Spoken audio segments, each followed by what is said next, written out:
ഞാനിനി പറയാൻ പോകുന്ന കാര്യത്തിൽ നിങ്ങൾക്ക് ആർക്കെങ്കിലും എന്തെങ്കിലും വിയോജിപ്പുണ്ടെങ്കിൽ ഈ താഴെ കാണുന്ന നമ്പർ വിളിച്ച് എന്നോട് സംസാരിക്കാം. അഥവാ നിങ്ങൾ ജസ്റ്റ് ഒന്ന് ആലോചിച്ച് നോക്കുക, നിങ്ങൾക്ക് ഒരു 40-45 വയസ്സ് വരെ നിങ്ങൾ നിങ്ങൾക്ക് ബിസിനസ് ചെയ്യുക അല്ലെങ്കിൽ നിങ്ങൾക്ക് സാലറിക്ക് വർക്ക് ചെയ്യുക. അത് കഴിഞ്ഞ് നിങ്ങൾക്ക് ഒരു പോയിന്റ് ഓഫ് ടൈമിൽ നിങ്ങൾക്ക് ഇത് റിട്ടയർമെന്റ് ചെയ്യണം. സോ റിട്ടയർമെന്റ് ചെയ്യുമ്പോൾ ഏത് ഇൻവെസ്റ്റ്മെന്റ് നിങ്ങൾ ചെയ്തിട്ടാണ് നിങ്ങൾക്ക് റിട്ടയർമെന്റ് ചെയ്യാൻ പറ്റുക? നിങ്ങൾക്ക് ഗോൾഡിൽ ഇൻവെസ്റ്റ് ചെയ്താൽ റിട്ടയർമെന്റ് ചെയ്യാൻ പറ്റുമോ? നിങ്ങൾക്ക് മാസം വരുമാനം കിട്ടും ഗോൾഡിൽ നിന്ന്. വൺസ് അത് വാങ്ങി വെക്കുമ്പോഴല്ലേ നമുക്ക് ലാഭം കിട്ടുന്നത്. പ്ലസ് അതിന്റെ വാല്യൂ എന്ന് പറഞ്ഞാൽ ഇങ്ങനെ പൊന്തി ഇങ്ങനെ താന്ന് ഇങ്ങനെ പറഞ്ഞ് നമുക്ക് 24 മണിക്കൂറും അതിന്റെ മെന്റൽ പ്രഷറിൽ നിൽക്കണം. പിന്നെ സ്റ്റോക്ക് മാർക്കറ്റ് ആണെങ്കിൽ പറയും വേണ്ട, അതിന്റെ ഫ്ലക്ച്വേഷൻസ്.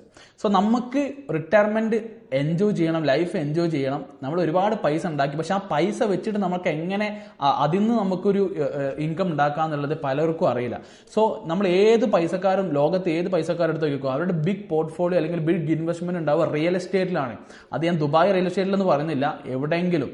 സോ നിങ്ങൾക്ക് നിങ്ങളുടെ റിട്ടയർമെന്റ് ലൈഫ് എൻജോയ് ചെയ്യണമെന്നുണ്ടെങ്കിൽ നിങ്ങൾ റിയൽ എസ്റ്റേറ്റിൽ സംതിങ് നിങ്ങൾ വാങ്ങിയിടുക. നാട്ടിലാവട്ടെ, ദുബായിലാവട്ടെ, അമേരിക്കയിലാവട്ടെ, എവിടെയായാലും കുഴപ്പമില്ല.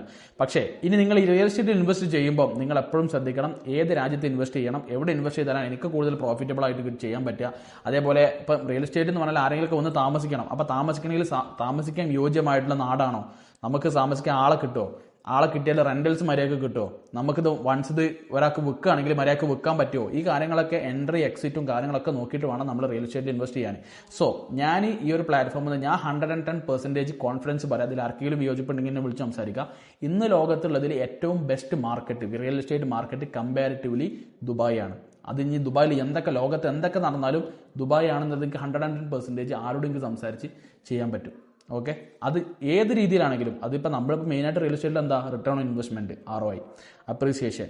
ഓക്കെ, പിന്നെ ബാക്കിയുള്ള എന്തായിക്കോട്ടെ, ഇവിടെ ഒരാൾക്ക് താമസിക്കണം. 200ഓളം പ്ലസ് കൺട്രിയിൽ നിന്നുള്ള ആൾക്കാർ ഇവിടെ നിന്ന് താമസിക്കുന്നുണ്ട്, ഒരു പ്രശ്നമില്ലാതെ. ഇനി ഇവിടെ എന്തൊക്കെ മിസൈൽ വന്നാലും ഡ്രോൺ വന്നാലും എല്ലാവരും സമാധാനമായിട്ട് ഇവിടെ താമസിക്കുന്നുണ്ട്. ഞാനിപ്പോഴും ഇവിടെ റെന്റ് കൊടുക്കുന്നുണ്ട്, റെന്റിന് ഇവിടെ ഒന്നും കുറവ് വന്നിട്ടില്ല. ഓക്കെ, ഇനി എന്നെ വിട്. ഓക്കെ, ലോകത്തുള്ള വലിയ വലിയ കമ്പനികൾ ഏറ്റവും കൂടുതൽ കഴിഞ്ഞ 5 വർഷം ഏറ്റവും കൂടുതൽ ഫോറിൻ ഡയറക്റ്റ് ഇൻവെസ്റ്റ്മെന്റ് വന്ന നാടാണ് ദുബായ് എന്ന് പറഞ്ഞാൽ, അല്ലെങ്കിൽ UAE എന്ന് പറഞ്ഞാൽ. സോ അവർ വിശ്വസിച്ച് അവരെന്തായാലും ചെയ്യുമ്പോൾ വെറുതെ ചെയ്യില്ലല്ലോ, റിസർച്ച് ചെയ്തിട്ട് ചെയ്യുള്ളൂ. അവരെന്തായാലും വിശ്വസിച്ച് ദുബായിന് ചെയ്യുന്നുണ്ട്. സോ അവരെയും നമുക്ക് ഫോളോ ചെയ്യാവുന്നതാണ്. അപ്പോൾ നിങ്ങൾക്ക് ഇതുമായി ബന്ധപ്പെട്ടുള്ള കൂടുതൽ ഡീറ്റെയിൽസ് ആണെങ്കിൽ ഈ താഴെ കാണുന്ന നമ്പറിൽ കോൺടാക്ട് ചെയ്യാം, നമ്മൾ സംസാരിക്കും.